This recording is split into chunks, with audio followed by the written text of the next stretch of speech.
Darwin Nunez broke a record that nobody wants. Named Liverpool's 4-1 win over Chelsea recently, Darwin Nunez, we saw him hit the woodwork 4 times in a single game, which broke the record for most time woodwork has been hit in a single game. Now, anyone who watches Darwin Nunez on a regular basis knows that he is a very exciting player. You know, he's very chaotic, creates a lot of chances, scores some crazy goals, misses maybe some easy sitters, and I guess creates a lot of excitement around this guy in particular. Now, I know that stat in itself seems very negative, but I guess a big point I wanted to make is the fact that he's actually getting himself in the right positions and he's having the opportunity and he's putting himself there with a chance to score a goal. Now, as a Liverpool fan myself, I've obviously watched them over a number of years, and quite fortunately now they have been playing quite well. They've won a few trophies recently, but before that I have actually watched Liverpool put some fairly average players up top and, you know, kind of have a pretty poor team overall. And, you know, when you're kind of watching a game and you're actually in a position where you forget who you have up top, or you kind of think, you know, has this player even touched the ball? Trust me, it's a lot more of a negative thing when that is the situation. Me personally, I would always rather Darwin Nunez be getting himself into that position and missing it. Obviously, if he's getting himself into the position where he's hitting the woodwork, it's actually clearly a very, very good chance without actually converting it.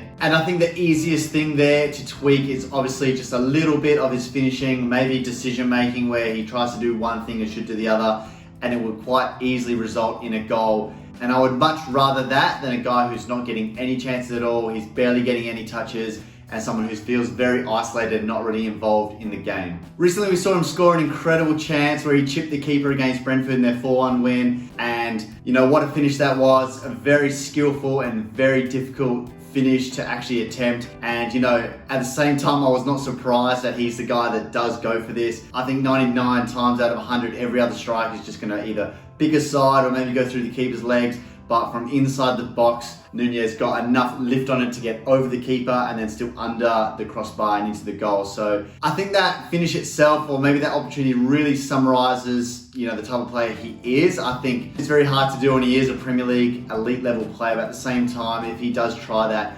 multiple times, is that the best decision to have made to ensure that you get a goal? Because if you look at the best finishers that we have in the Premier League, the likes of Alan Shearer, the likes of Harry Kane, all these other guys, you know, it's not necessarily about scoring the best goals, but you are just converting all your chances and just getting a high number, whether it's tap-ins at the back post or scoring penalties. You know, these chances are all the same. And you know, speaking of penalties, Darwin Nunez, you know, he doesn't normally get the chance to take penalties, given that Mo Salah is the #1 taker at Liverpool and he's always keen to take them. He's not going to give them up. But while he's been away during the African Cup of Nations, that was one of the 4 woodwork hits where Nunez stepped up and he hit the post off the penalty. And again, maybe he is more one of the younger players, you could say, and over time some of these smaller little errors he's making could be corrected, and just a small little change to what he's doing I think can result in a massive amount of goals. I think there will be a huge blow up the minute things start kind of working out for him. I really don't think, and my honest opinion is that he's doing too much wrong. I think, like I said, he's getting in all the right positions, he's getting the chances, and I think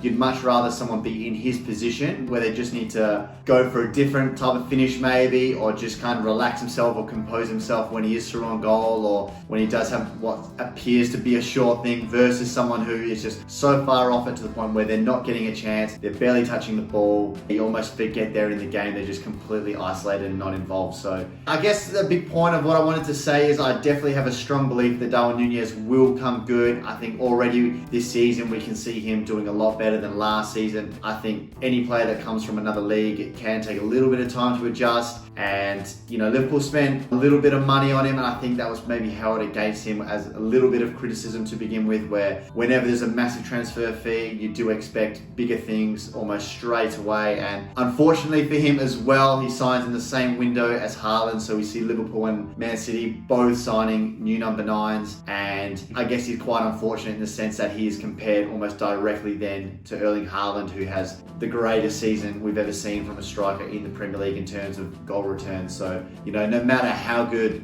Darwin Nunez does in terms of goals and assists, I think it's always going to be seen as a failure in that season, just based on the unrealistic expectations that you probably set, in the sense that you're kind of expecting him to kind of match or at least be close to Erling Haaland, which is far from possible, unfortunately, because he is an absolute freak of nature and a goal-scoring machine. I am confident in the rest of the season, Darwin Nunez will get a few more goals. I think even going into next season, I would still be keen to back him. We've seen him play down the middle and out wide, so he does have a lot of versatility across the front three because, as we know, Klopp is leaving, a new manager will be coming in, so who knows what system they're going to be playing. Who knows if they're going to be bringing in more players, some very different style of players, but at least he's kind of got that to his game where he's got a little bit of versatility, he's got the pace, he does have skills to take on a player, and he's definitely got the finishing as well. So yeah, I definitely have a lot of confidence in him. I think he will come good. It is unfortunate that he's got that record because a lot of people will kind of laugh at him and make jokes and say that typical Nunez, he misses so many chances. There's highlight reels of all these real big chances that he's missing that you think, even someone at my level could easily slot these. But at the same time, like I've been saying, I'm still very confident in him. I think it's all well and good that he's missing them in a sense that he's getting in the right positions, and with a little bit more patience and a little bit more time, I think we will see him really explode and get a lot more goals. But that's just my personal opinion. Maybe again, obviously a Liverpool fan, so